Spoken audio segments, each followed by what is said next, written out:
Let me ask you this on this topic. Two or two follow-up questions on this. You talk about, when you sit down with Xi, you're going to tell Xi, here's what you do no matter what, or else, or Putin, when I, sit with Putin, here's what's good. These are some heavyweight people to sit with where you have to be firm yet confident to deliver and make sure they know that you're being serious about your, whatever declaration it is you're giving to them. Who are some of the most biggest heavyweights you've ever sat with that you've had to negotiate deals with? And, in the business of coming up, can you name some names, some intimidating conversations you've had to build a billion, not $9 billion company that you built? So Patrick Ben David scheduling this town hall. That was pretty fantastic. I mean, look, I've sat across the table from NBS. It's been to the palace downstairs in Saudi Arabia.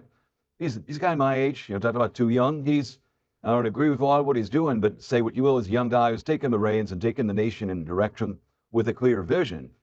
Sat across the table from many of the wealthiest people in the world. These aren't guys who got to where they are by playing soft. And I didn't get to where I am by playing soft either. So I'm ready for the challenge. I think that these guys, Xi Jinping, Vladimir Putin, like some of the older guys in both parties in our side of the pond, they're off the top of their game. I think their best days are behind them. You think so? I think so. Absolutely. I think so. I think there's some insecurities there. What makes you say that? Well, I mean, Putin is not well. I mean, Xi Jinping is now the different guy that he was. I mean, this is a guy who had, people who rise. I mean, you don't get to that position without having some kind of chip on your shoulder, right? I don't know, but most Americans don't know a lot about his story. I was curious about it. You got to know the man you're going to face off with. So I was actually an exchange student in China. I've been watching this man's rise for a long time. His father was actually exploited by Mao Zedong. Like, he was an official in the government. But what Mao Zedong is, you unleashed the cultural revolution of young people in China that went after the old guard and the Communist Party. So his dad was like abused, and Xi Jinping was taken out with him. And there were instances where he's on a stage, had to wear an embarrassing tin hat and have kids throw things at it. I mean, this is some psychologically scarring stuff, some weird happenings in a kid's upbringing. And then now you see the guy wearing the Mao Zedong suit, right? He's trying to imitate the guy who actually humiliated and in some ways medically harmed his father, put him through a psychologically torturous youth. There's some psychologically twisted stuff going on there, but there are also some deep-seated insecurities. Right? His ego is his main enemy.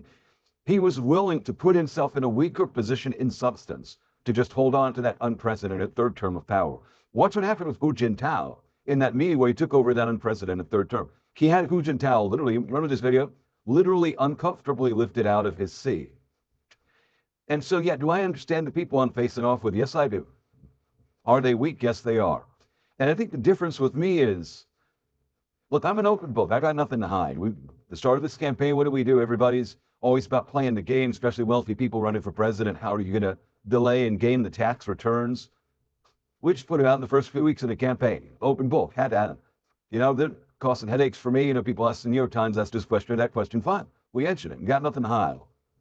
And that's the approach I'm going to take to international relations, where I'm going to be very honest with people.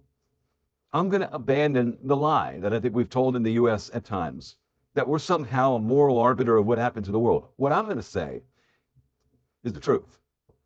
My job as U.S. president is to advance the interests of the homeland, to actually take care of American citizens. I have a moral obligation to my fellow citizens to take care of them and their interests first.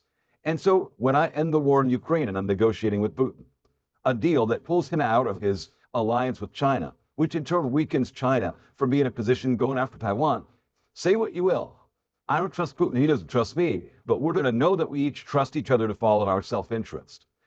And we can have a clearer negotiation that if I'm saying that, this is not to fight for democracy in some random nation that banned 11 opposition parties and consolidated state media into one arm, where we don't care beans about somebody invading another country in Africa. No, it doesn't make sense. But if you say that, no, I'm in this to just advance American interests, then two parties can reach a deal that makes sense for both parties. And when I make a deal, Patrick, I'm in the habit of being on the winning side of that trade. And that's exactly what I'm going to do when I'm negotiating trade deals and negotiating peace settlements on behalf of the United States. Third off, do you have a relationship with Modi by any chance? I think India is going to play a very important role. And they showed the level of courage they have by banning 100 apps from China, something America would even do with TikTok. Yeah. So is there any relationship you have with Modi? I don't know him yet. Okay. But, I did go in. I happened to be addressing Congress the morning before he came for his joint session. So I stuck around. One of the people had me as their guest. And so I stuck around and heard his address. I've been impressed by him as a leader. At the same time, I think that India is going to have to step it up a little bit. They haven't really met the full level of military commitments that I'd like to see. A little waffly on the trade relationship. And, understandably, the U.S. has also been a little bit less reliable than necessary. So I want to shore that up. If you think about a conflict situation with Taiwan, what people forget is the Indian Ocean is where the Middle Eastern oil supplies run through to get to China. And so if India is actually a reliable partner, that is a further deterrent to Xi Jinping even going after Taiwan.